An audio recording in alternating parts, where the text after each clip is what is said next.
everybody, today we're reading Hamilton's Hats.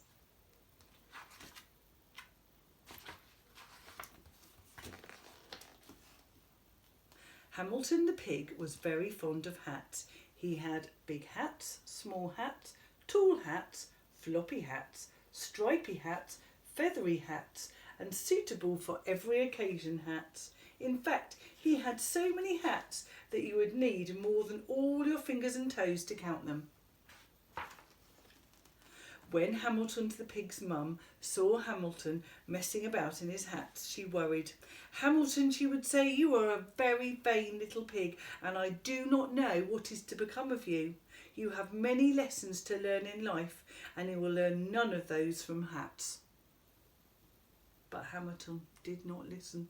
He was too busy tipping and cocking, raising and straightening, and doing all the other things you do with hats.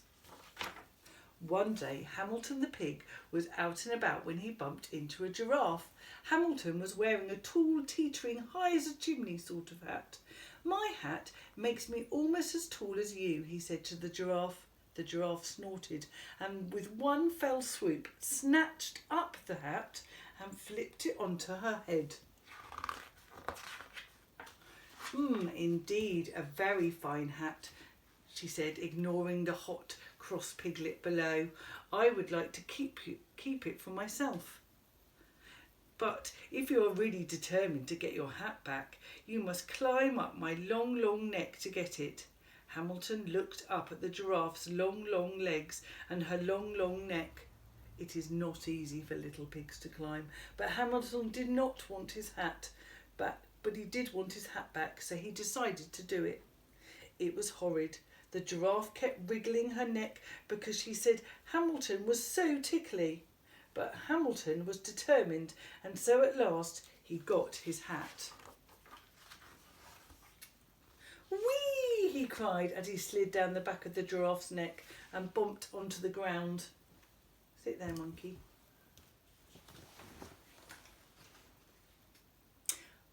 "I am a very determined pig and I have my hat." The next day, Hamilton the pig was out and about when he came across a crocodile. Hamilton was wearing a fierce, pointy, snap-your-tail-off sort of hat. "My hat makes me almost as fierce as you," he said to the crocodile. The crocodile yawned and with a quick slurpity-slurp, snaffled the hat deep inside his mouth. Indeed, a very gobblesome hat. I should like to eat it for my dinner," drawled the crocodile, ignoring the raging pink piglet. "But if you are really brave enough to get your hat back, you must come inside my hungry, hungry jaws to get it." Hamilton looked at the crocodile's hungry, hungry jaws and his hungry, hungry smile. It is not easy for little pigs to jump inside a crocodile's mouth, but Hamilton did want his hat back, so he decided to do it. It was terrifying. The crocodile kept licking his lips because he said Hamilton was so tasty, but Hamilton was brave, and so at last he got his hat. "Hooray!" he shouted as he leapt off the crocodile's tongue and ran off as fast as he could.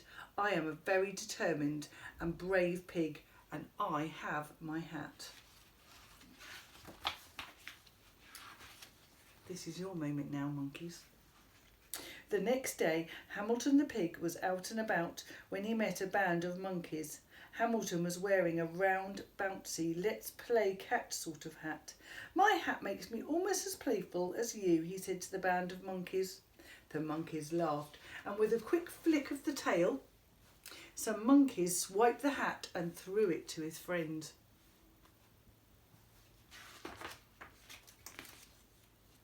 "Indeed, a very fun hat. We should play with it every day," cried the monkeys, ignoring the angry pigs in the middle. "But if you are patient, you can have it back when we are finished." Hamilton watched the monkeys throw his hat high, high into the air. It is not easy for little pigs to be patient, but Hamilton did want his hat back, and so he decided to do it.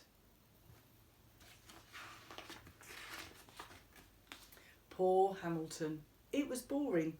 The monkeys played for hours because they said it was such fun teasing Hamilton. But Hamilton was patient, and so in the end he got his hat.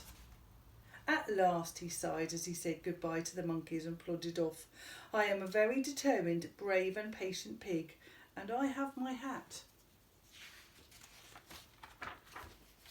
The next day it was cold. Hamilton the pig was out and about as usual when he spied a tiny mouse. Hamilton was wearing a soft, teeny, let's cuddle up sort of hat. My hat makes me almost as small as you, he said to the mouse. The tiny mouse sniffed and looked up at the hat. A slow, miserable tear rolled down her cheek. What's the matter? Asked Hamilton. I'm cold and I have no house to live in. Your hat looks so cuddly and warm. It would be just the thing to curl up inside on a warm winter's night. You want to sleep in my hat? Squealed Hamilton, horrified. Oh no, said the tiny mouse. I could not possibly ask you to be so kind as to give me your hat.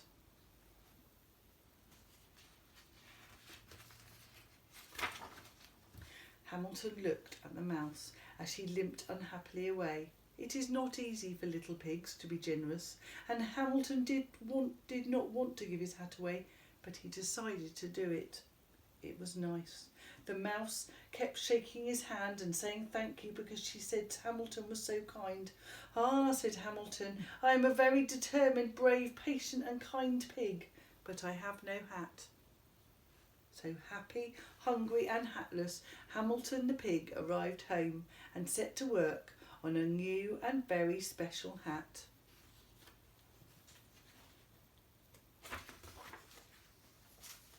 Look at all the different hats and all the lessons he learned, didn't he, from having a hat. He is a very brave, kind little pig. The end. Bye everybody.